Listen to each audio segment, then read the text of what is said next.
નમસ્કાર વિદ્યાર્થી મિત્રો, હું છું ઝાલા જયેન્દ્ર અને તમે જોઈ રહ્યા છો ગુજરાતી એજ્યુકેશન. વિદ્યાર્થી મિત્રો, આજે હું તમને ધોરણ 7 વિષય વિજ્ઞાન પ્રથમ સત્ર અસાઇનમેન્ટ સોલ્યુશન 2024નું કરાવવા જઈ રહ્યો છું. વિદ્યાર્થી મિત્રો, અગાઉની વિડીયોમાં આપણે પ્રશ્ન 1 થી પ્રશ્ન 2નું સંપૂર્ણ સોલ્યુશન જોઈ ચૂક્યા છીએ. આજે હું તમને પ્રશ્ન 3 સમજાવી જઈશ. વિદ્યાર્થી મિત્રો, એની અંદર નીચેના પ્રયોગો આકૃતિ દોરો અને વર્ણન કરો. તો વિદ્યાર્થીઓ પહેલું છે કે પ્રકાશ સંશ્લેષણની પ્રક્રિયા માટે સૂર્યપ્રકાશ જરૂરી તે દર્શાવવું. તો વિદ્યાર્થી મિત્રો, અહીંયા તમે જોઈ શકો છો સાધન સામગ્રી કુડામાં ઉગાડેલા એક સરખા પ્રકારના બે છોડ, આયોડિનનું દ્રાવણ, જો અંધારામાં રાખેલો છોડ છે અને સૂર્યપ્રકાશમાં રાખેલો છોડ. હવે પદ્ધતિ: એક સરખા છોડ ઉગાડેલા બે કુંડા લો. એક કુંડાના છોડને અંધારામાં રાખો, બીજા કુંડાના છોડને સૂર્યપ્રકાશમાં મૂકો. બંને કુંડા છોડને નિયમિત પાણી આપો. 3-4 દિવસ પછી બંને છોડના અવલોકન કરો. અવલોકન તમે જોઈ શકો વિદ્યાર્થી મિત્રો. હવે હું વાંચન નથી કરતો, તમારે જાતે જોઈને લખવું પડશે. જો વાંચન કરવાથી તો વિડીયો ખૂબ લાંબી થઈ જશે, એટલા માટે તમારે જાતે જોઈને લખવું પડશે. અને જે વિદ્યાર્થી મિત્રોની સ્પીડ નથી એ સ્ક્રીનશોટ પાડીને પછી શાંતિથી સારા અક્ષરે લખી શકે છે.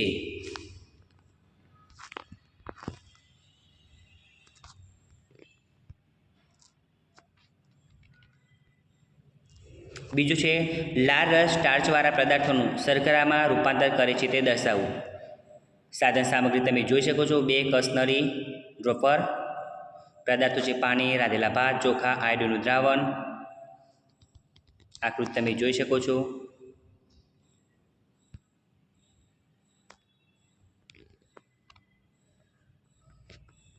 હવે એની પદ્ધતિ વિદ્યાર્થી મિત્રો જોવાની છે આપણે.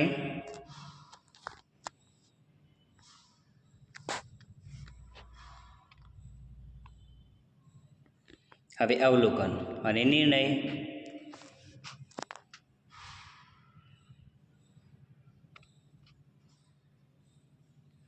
નિર્ણય છે લાલ રસ સ્ટાર્ચવાળા પદાર્થનું શર્કરામાં રૂપાંતર કરે છે. હવે નંબર 3, ધાતુમાં ઉષ્માનું પ્રસરણ ઉષ્માવહનની રીતે થાય છે તે દર્શાવો. સાધન સામગ્રી: ઈંટો, એલ્યુમિનિયમ કે તાંબાનો સળિયો, ટાંકણીઓ, પદાર્થો મીણબત્તી અને મીણ. વિદ્યાર્થી મિત્રો, આકૃતિઓ સરસ મજાની દોરો તો એ તમને એવા માર્ક્સ મળે છે. પદ્ધતિ: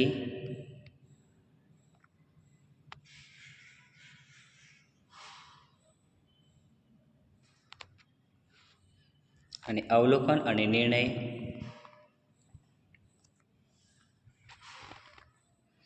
નિર્ણય છે આ ઉપરથી સાબિત થાય છે કે ધાતુઓમાં ઉષ્માવહનની રીતે ઉષ્માનો પ્રસાર થાય છે.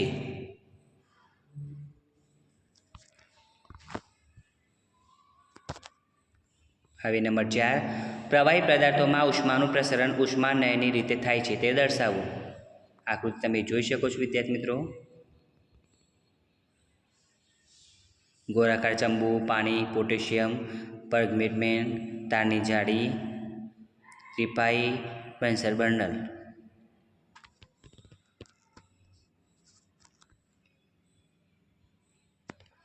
સાધન: ગોળાકાર ચંબુ, તારની જાળી, ટ્રીપાઈ, બન્સર બર્નર અને સ્ટ્રો. પદાર્થો પાણી, પોટેશિયમ. પદ્ધતિ તમે જોઈ શકો છો વિદ્યાર્થી મિત્રો. જે વિદ્યાર્થી મિત્રો સ્પીડમાં નથી લખી શકતા એ સ્ક્રીનશોટ પાડીને પછી શાંતિથી સારા અક્ષર લખી શકે છે.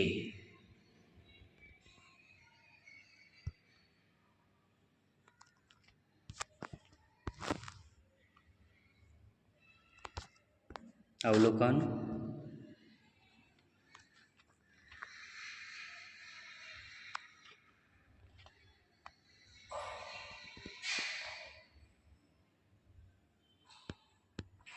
નિર્ણય એનો જોઈએ વિદ્યાર્થી મિત્રો કે પાણીમાં ઉષ્માનયનની રીતે ગરમ થાય છે.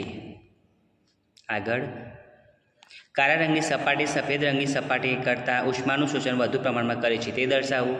સાધન સામગ્રી તમે જોઈ શકો છો: 2 પતરાના ડબ્બા, કાળો રંગ, સફેદ રંગ. પદાર્થ અને પાણી. ડબ્બા તમે જોઈ શકો છો: કાળા રંગનો ડબ્બો અને સફેદ રંગનો ડબ્બો. અહીંની પદ્ધતિ વિદ્યાર્થી મિત્રો.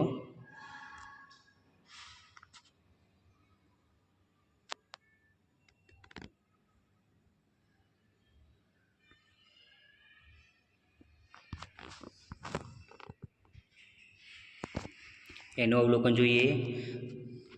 અવલોકન કરતાં જણાય છે કે કાળા રંગના સપાટીવાળા ડબ્બાના પાણી ગરમ થયેલું જોવા મળે છે, જ્યારે નિર્ણય આ ઉપરથી સાબિત થાય છે કે કાળા રંગની સપાટી ઉષ્માનું શોષણ કરે છે. હવે પ્રકરણ 4 થી 6 જોઈએ. એમાં પહેલું, લાલ લિટમસ પત્ર અને ભૂરા લિટમસ પત્રની મદદથી આપેલ જુદા જુદા દ્રાવણો એસિડિક છે કે બેઝ તે તપાસો. કસોટીનું માપન, લાલ લિટમસ અને ભૂરું લિટમસ તમે જોઈ શકો છો વિદ્યાર્થી મિત્રો અહીંયા.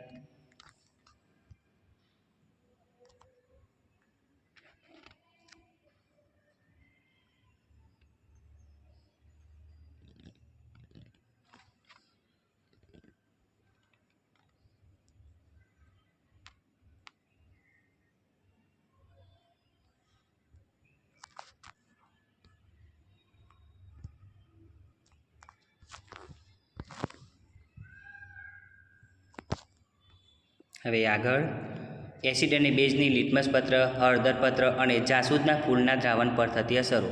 સાધન સામગ્રી તમે જોઈ શકો છો 5 કસનરી, હળદર પત્ર, લાલ ભૂરા લિટમસ પત્ર. પદાર્થો એસિડ, બેઝ, જાસૂદના ફૂલના ચૂસક. પદાર્થો સૌપ્રથમ 5 કસનરી લો. દરેક કસનરીમાં એસિડ અને બેઝ અલગ અલગ ભરો. હળદર પત્ર, લિટમસ પત્ર અને જાસૂદના ફૂલ વડે પ્રયોગ કરો અને અવલોકન તમે જોઈ શકો છો.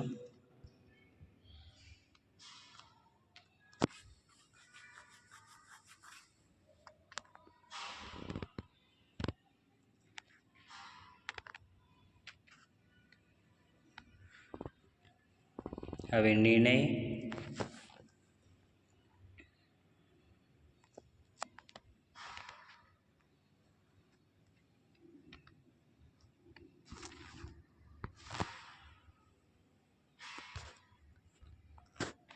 હવે આગળનો પ્રયોગ, એસિડ અને બેઝ વચ્ચે થતી તટસ્થીકરણ પ્રક્રિયાને અભ્યાસ કરો. સાધનો 4 કસનરી, કસનરીનું સ્ટેન્ડ, ડ્રોપર, કસનરી અને ફોલ્ડર. પદાર્થો મંદ એચસીએલ, મંદ સીરિયમ, હાઇડ્રોજન, ફિનોલ્ફથાલીનનું દ્રાવણ. પ્રયોગ તમે જોઈ શકો છો વિદ્યાર્થી મિત્રો અહીંયા.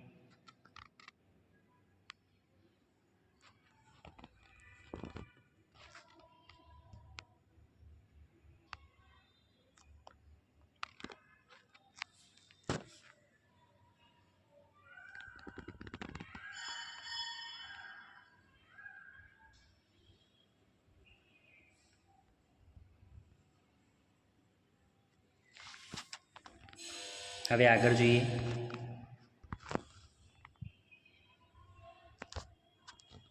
અવલોકન, કસનરી ડીમાં લાલ અને ભૂરું લિટમસ ડુબાડતા તેના પર અસર થતી નથી. નિર્ણય, એસિડ અને બેઝ વચ્ચે રાસાયણિક પ્રક્રિયા થઈને પાણી અને ક્ષાર બને છે. હવે કોપર સલ્ફેટના દ્રાવણમાં લોખંડની ખીલી મૂકવાથી થતો ફેરફાર રાસાયણિક ફેરફાર છે તે દર્શાવો. તમે જોઈ શકો છો પ્રયોગ.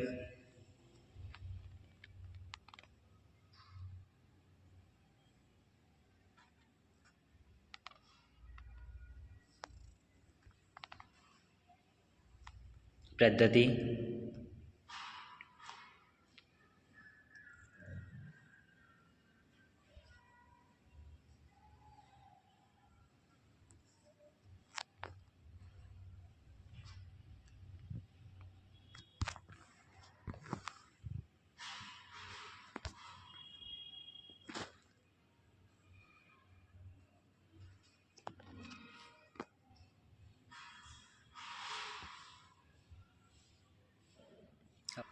અવલોકન, દ્રાવણનો રંગ વાદળીથી લીલા રંગમાં થતા ફેરફાર અને આયર્ન સલ્ફેટ નવા પદાર્થના છે. નિર્ણય, કોપર સલ્ફેટના દ્રાવણમાં લોખંડની બ્લેડ રાસાયણિક ફેરફાર છે. હવે આગળનો જોઈએ. ઉચ્છ્વાસમાં કાર્બન ડાયોક્સાઇડ વાયુની હાજરી તપાસવી.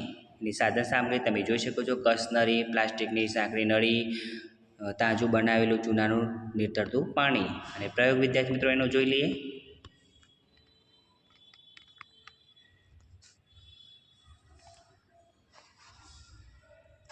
હવે એની પદ્ધતિ વિદ્યાર્થી મિત્રો ચેક કરી લઈએ. ફરીથી જણાવી દઉં, જે વિદ્યાર્થી મિત્રો સ્પીડમાં નથી લખી શકતા એ સ્ક્રીનશોટ પાડીને પછી શાંતિથી સારા અક્ષર લખી શકે છે.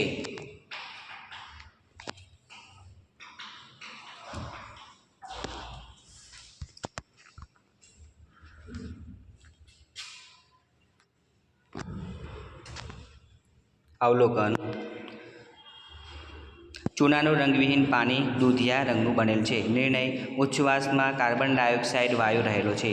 તો વિદ્યાર્થી મિત્રો, તમને અમારી આ વિડીયો પસંદ આવ્યો હોય તો વિડીયોને લાઇક કરો, કમેન્ટ કરો, શેર કરો અને સબસ્ક્રાઇબ જરૂર કરો. અને આના વગર બીજી વિડીયો જોતો હોય તો નીચે ડિસ્ક્રિપ્શનની અંદર લિંક આપેલી છે. તો વિદ્યાર્થી મિત્રો, ઝડપથી આપણે નવી વિડીયોમાં મળીશું. ધન્યવાદ.